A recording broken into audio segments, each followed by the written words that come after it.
challenge for a league title.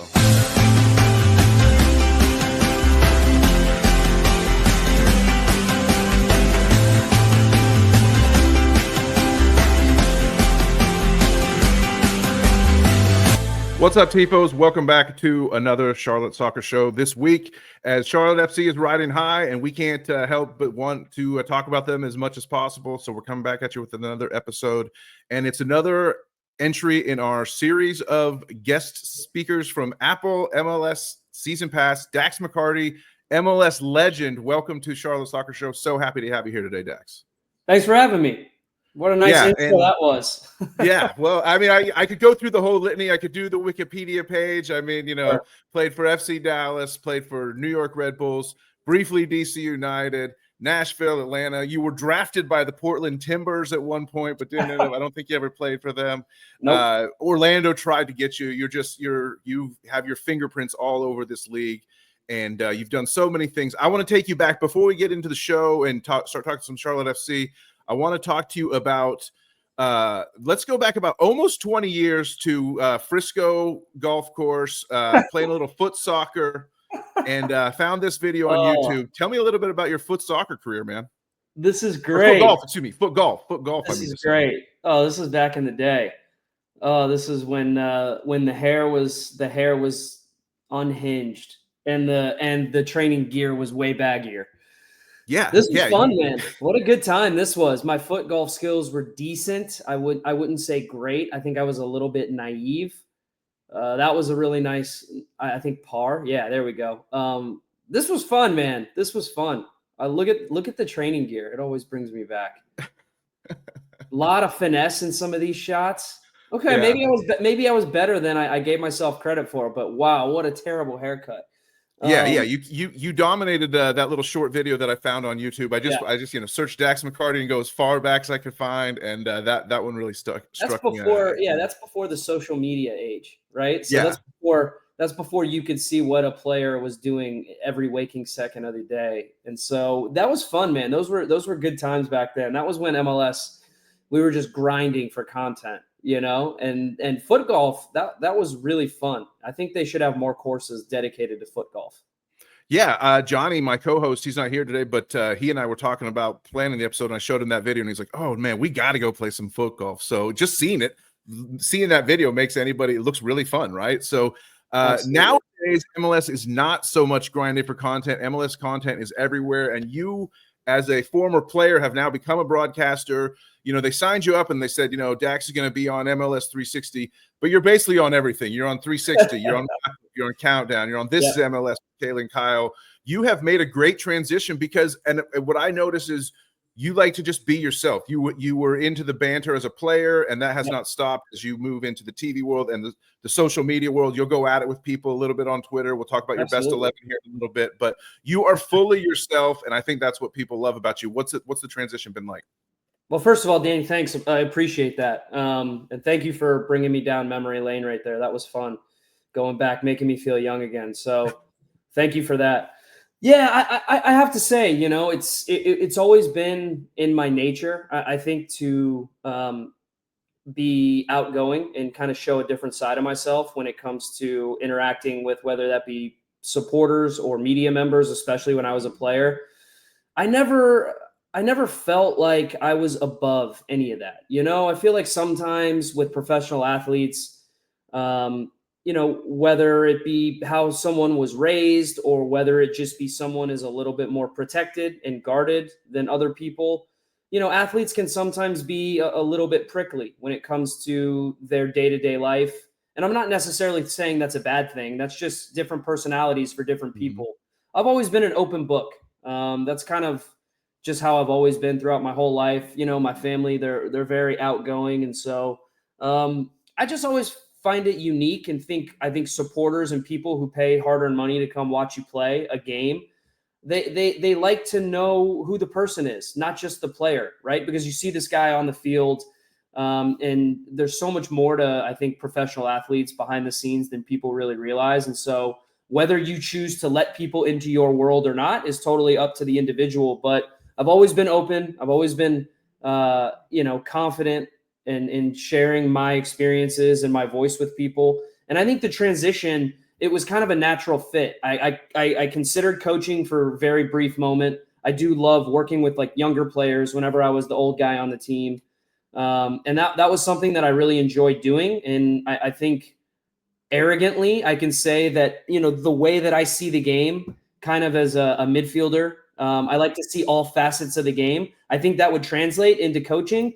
I just think coaching is a pain in the ass. You have a way worse lifestyle than you did as a player. You basically get no weekends already. You're there earlier now before players to training. You leave later. You're scouting constantly in the off season. It's a 24/7 gig, and I've got a young family with 2 young boys myself. And I just really like and enjoy the media side of it. So I wanted to explore that first. And the fit with Apple, it just felt like a natural fit. So I'm really grateful for the opportunity. And honestly, through the first 4 or 5 months I've been doing it now, I couldn't be happier. That's great. And, hey, you got plenty of time to coach, right? Right. You get life's long, and who knows what next act might happen after a long and successful broadcasting career as well. You've become a favorite of Charlotte FC fans because of all the great things you've been saying about Pep Biel. I'll bring up here. You were the first person to mention him as a potential MVP candidate, and some of the highlights that have this season have just been incredible. Tell us what you see when you watch Pep, because we see magic anytime he's on the pitch. Yeah, I have to say, I mean, this is a no-brainer for me. First of all, I think what people have to realize about me and how I analyze players, I think it's easy to see a talented, good player that gets goals and assists, right? I think that's easy to see. But when I try to look at people and players and analyze teams, I try to look a little bit deeper than that. First of all, a big thing for me, a big criteria for me is that you're on a successful, good team. You can be a great player putting up crazy numbers, but if you're on a crap team that isn't even in contention for the playoffs, I'm not going to consider you for MVP or for a best 11 or any accolades, even an all-star game. I still think you need to be on a good team to really be considered for these things. Now, of course, there are outliers. If you have a Christian Benteke who wins a Golden Boot on a bad DC United team, of course, the consideration is always there for players like that. But Pep Biel has just taken it to another level this year. He was a good player last year. I think he kind of struggled, and Dean Smith honestly kind of struggled to figure out what his best position was and where best to utilize him and play him. You get him back this year, and I think there's been way less pressure on him to produce because you bring in a Wilfried Zaha, and Wilfried Zaha takes all the headlines, and Pep Biel can just relax and play the football that he's good at and likes to play, which is a creative style. His passing in between the lines has actually been, in my opinion, the reason why Charlotte have had the start to the season that they've had. Of course, you can talk about the back line and the goalkeeper for Charlotte, and I'm sure we'll get there eventually. But it's this attack that had people really excited. And if I have one nit to pick about Charlotte, it's that the attack has been inconsistent. The only consistent part of the attack has been Pep Biel and the chances that he's created and the goals that he's scored. So when you're a Charlotte team sitting on top of the Eastern Conference, an absolute gauntlet, by the way, of an Eastern Conference with 5, in my opinion, elite teams, and you're sitting on top of the pile with a 5-0-0 home record and basically all the confidence in the world, Pep Biel is a no-brainer right now for the early season MVP. He's putting up numbers. The numbers match the eye test, and he's proven to be the most important attacker on a team with quite a few good ones. So, yeah, Pep Biel, if he keeps this up, he'll be very, very difficult to keep out of the MVP discussion. I mean, we love to hear it, and he's an MVP candidate, and he is a member of your early season best 11 that I've got up here on the screen now. For those watching us on YouTube, make sure to subscribe if you're not subscribed already, people. But you put Pep Biel in your midfield, and you also put Adilson Malanda in your back line. So that's a tribute. You teased mentioning the back line a few seconds ago. We would have loved to see Christian Kalina in there. I know what Dane St. Clair is doing for a Minnesota United team that I guess they play soccer over there in the West. I mean, none of those teams, you mentioned the 5 elite teams in the East. I'm not sure the West even has one. But good on Minnesota United. Dane's having a nice little season. But talk to me about Malanda making your best 11 and what he's done for you in your eyes this season. Well, I could scroll through my mentions right now. I have to say, I knew Charlotte fans were passionate, but my word, Christian Kalina, I think if he ran for mayor, he would win in a landslide right now. So let's just put that right on the table immediately. Hey, guys, Christian Kalina is wonderful. I absolutely love him. I think he's an excellent goalkeeper, absolutely one of the best in the league. When going through my best 11, of course, I'm going to have difficult decisions to make. And this is where the personal factor comes in a little bit that has to go deeper than the numbers, right? So I was considering 4 goalkeepers. I was considering Kalina, St. Clair, Brad Stuver, and Zach Steffen, okay? And when considering all of them, they all had a case, right? And so I could have plugged in any one of those guys, and I would have been perfectly happy with my decision. Now, this is where it probably goes against Kalina a little bit, is that, he's a victim of Charlotte's success and how good that they have been. And the fact that I wanted to get Biel in there and I wanted to get Malanda in there because I think Malanda on his day is the best center back in MLS. And so he still is young and he still shows a little bit of inconsistency at times, and he still is a little bit naive at times. But that back line is excellent. I think with Tim Reeb and Andrew Privet, they form probably the best and deepest center back trio in the league. But Malanda, for me, is special. And when he plays well, he's a one-man wrecking crew back there. You can play a high line because he has pace. You can play through him as almost a ball-playing center back because his vision is fantastic. His confidence to find midfielders in between the lines is great. And he rarely loses 1v1 duels. He's got great size, great speed. I just have nothing but great things to say about him. So I wanted to make sure he was involved. So then you go 2 of 11 players on a great Charlotte team. Could Kalina have been there? Absolutely. But Minnesota United has been excellent defensively. Along with the Vancouver Whitecaps, Minnesota United's been one of the best teams in the league. I needed to find ways to try to include, I think, as many players and teams as possible, just merely for the fact that I want to give shine on as many teams as I can, and in a best 11, that's difficult. So listen, Kalina, he could be there. Listen, people, this is not an official thing. This is just one man's opinion. Kalina should have been there. Fine, I can accept that argument. But at the end of the season, that's when the actual real award will bear itself out, and maybe Kalina will be there. So enough Charlotte fans in my mentions. I love him. I think he's fantastic. Don't get me wrong. He deserves to be there. If I could put 3 goalkeepers in there, I would, but this is the best 11. I think Dane St. Clair pips it just a little bit because I want to try to give everyone some love, okay? If they're all on an even playing field, Minnesota United needed to have a player in there. But I digress. I think my best 11 is a perfect encapsulation of how difficult it is to actually pick 11 standout players, because you could make an argument for 25, 30 different players that could be there right now. And the fact Charlotte has 2 of them, they could have had 3, even 4. I think Ashley Westwood has been fantastic as a defensive midfielder. And look, as an old guy that was still playing at a relatively good level when I was playing as a defensive midfielder who isn't too mobile, who just likes to read the game and be a good passer and be a good kind of quarterback, if you will, I've got a soft spot for Ashley Westwood. So Charlotte fans, ride high right now. You guys are one of the best teams in the league. I have nothing but good things to say about you. Get off my back about Kalina. I love it. I love it. Well, hey, I'm glad we made our impression on you. I'm glad that you're willing to engage and participate in the banter, like we said. And I also think it makes perfect sense to me hearing you with your playing background that you want to make sure that good quality teams are rewarded and as many teams are recognized. That's important to me. And that's what people have to realize is that if going through this best 11, I could have had only Vancouver, Charlotte, Miami players, right? But at the end of the day, there are 30 teams in the league, and I'm sitting here nitpicking, trying to figure out how many players I can get in. So could I have taken Malanda out and put Kalina in and put a different center back in? Sure. But then people would have been bitching and moaning at me about not having Malanda in there or other people. So I love it. The passion of the Charlotte fans, never lose it, because that's what makes our league great. Yeah. And that's what makes this whole process work. You talk about the eliteness of Charlotte right now. We're feeling great. We're sitting top of the table.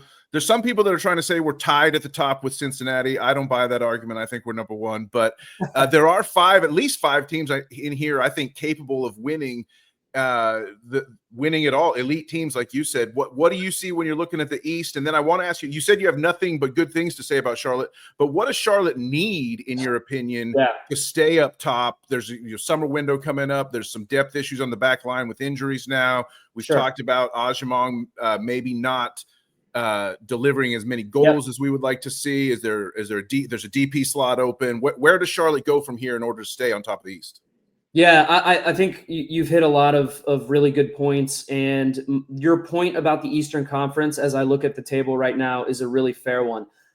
I think that the order will change slightly in terms of what happens in the top four. I think there's going to be movement all season, but there's a very clear top five in the East, starting with Philly, going all the way up through the rest of that top four. I think one of those teams in the top five right now is obviously going to end up dropping out of that, but the top four teams in the East will come from those top five right there.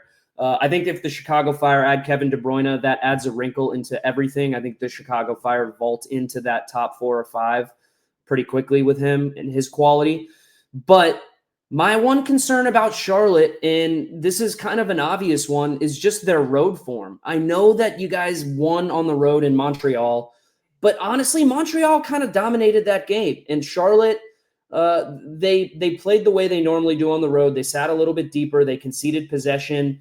But I think they gave up something like 22 or 23 shots to a CF Montreal team who I don't really rate that highly. And so if you're an elite team in the East, which I believe Charlotte is, I'd like to see Dean Smith open up the gears a little bit on the road, kind of like you do at home. I would like to see him be slightly more aggressive and trust his players a little bit more on the road, because the road form of Charlotte worries me. If you look at Cincinnati, Miami, they haven't lost on the road yet, and they have 3 wins each on the road. If you look on the other side, if you look at Vancouver, they haven't lost on the road either. And so I want to talk about Charlotte as being one of those elite teams, and I think their road form has to improve a little bit, especially when they're away from the bank, because at the bank, they're going to win games. That's obvious. They've made that a fortress.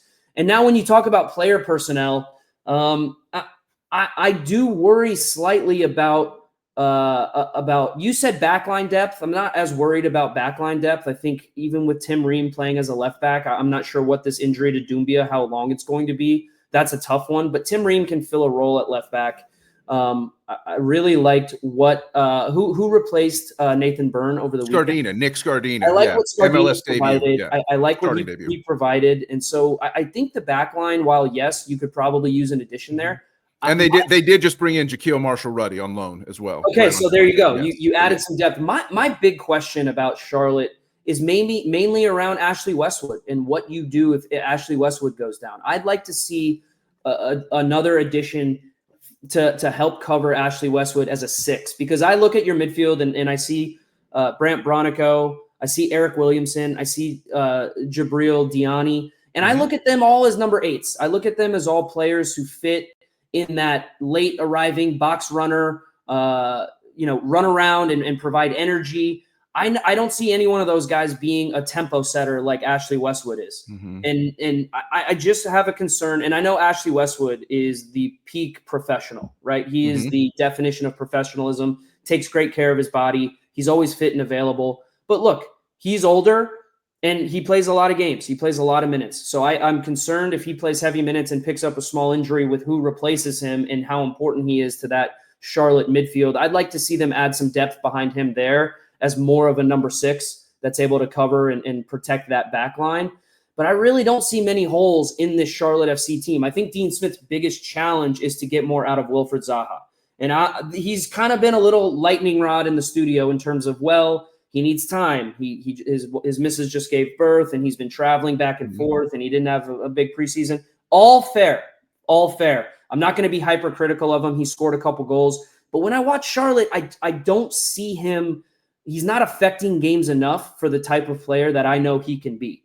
And so Pep Biel has carried the load. Ajiman and Toklamati, I really love the depth up top with Toklamati coming in. I think we interviewed Dean Smith before your guy's most recent game against San Diego, and he's thrilled with Toklamati and the pressure he's putting on Ajiman. But he's not quite ready, I think, to step into that starting lineup just yet because Ajiman does so much for this team. I love all the pieces, but honestly, I think depth behind Ashley Westwood. How do you get more out of Wilfred Zaha? And then I think it's really few questions left to answer for the Charlotte team.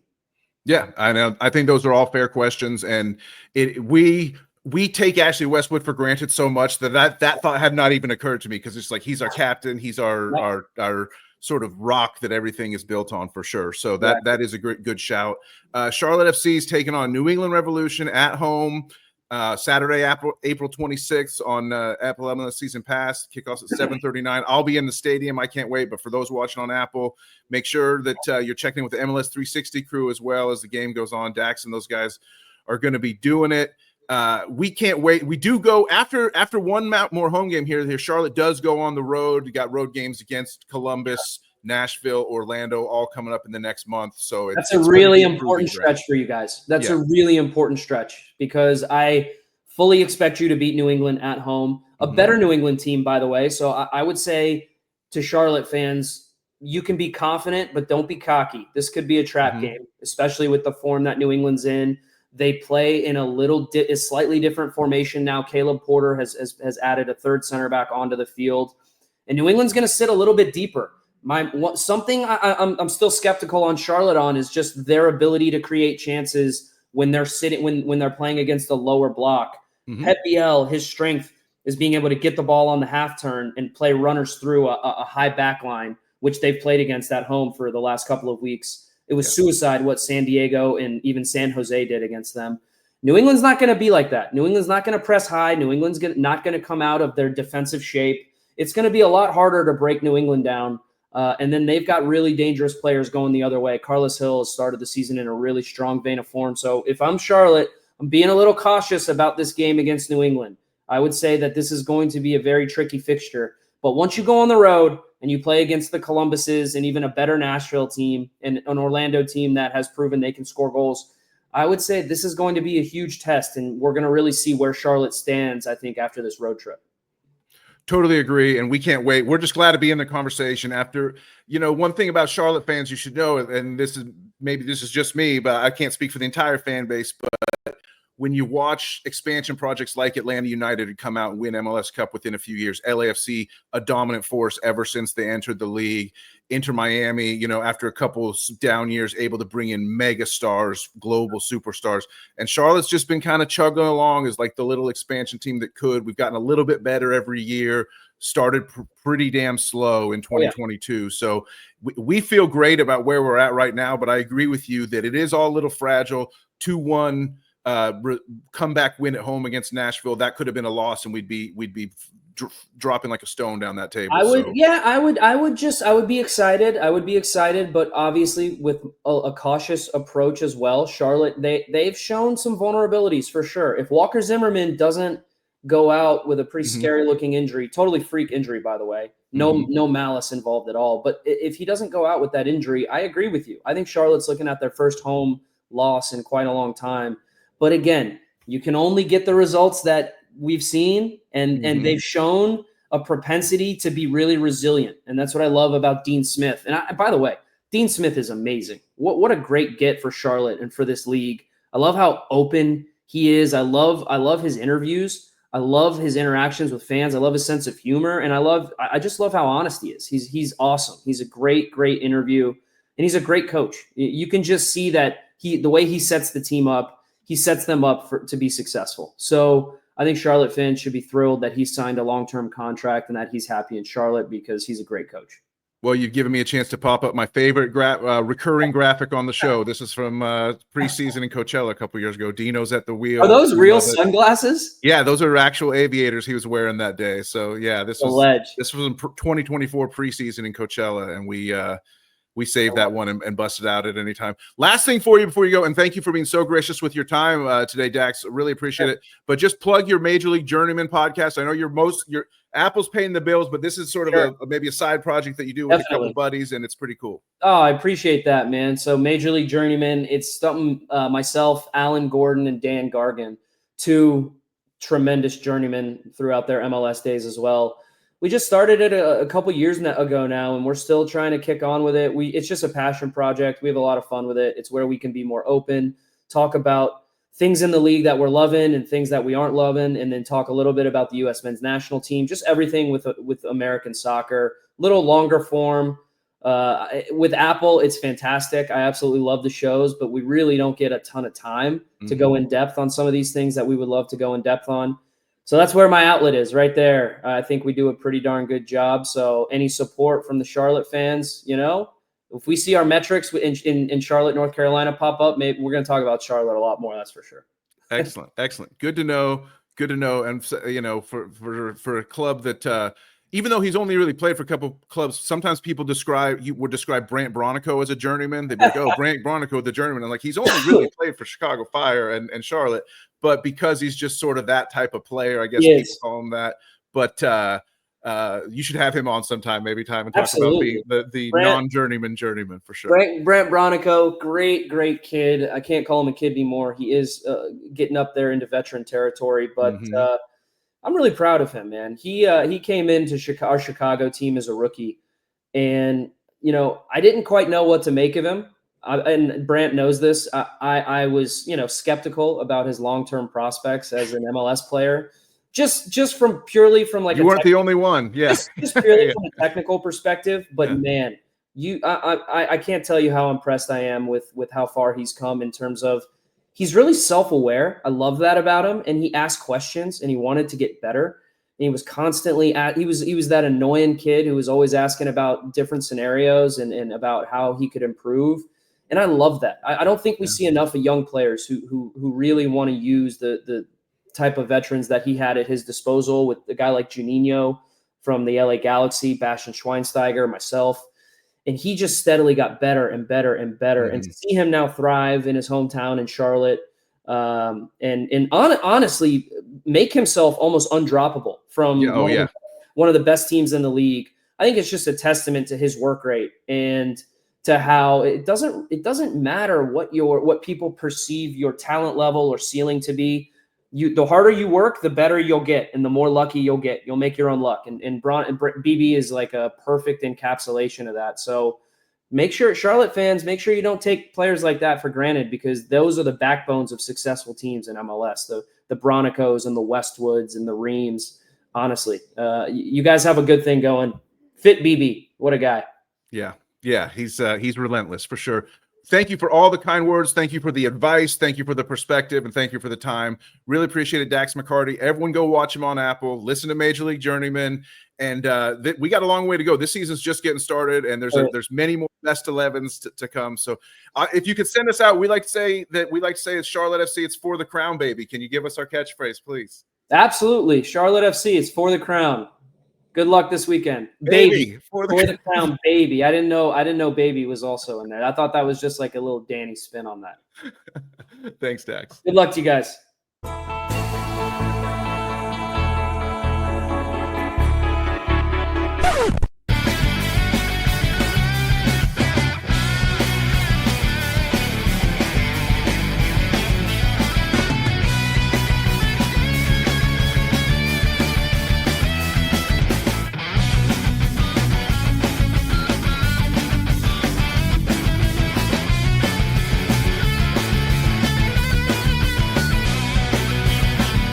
He's done it. It's perfect in the hole. I think he broke the flag. Is he going to go for it?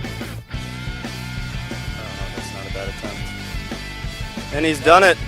Yes!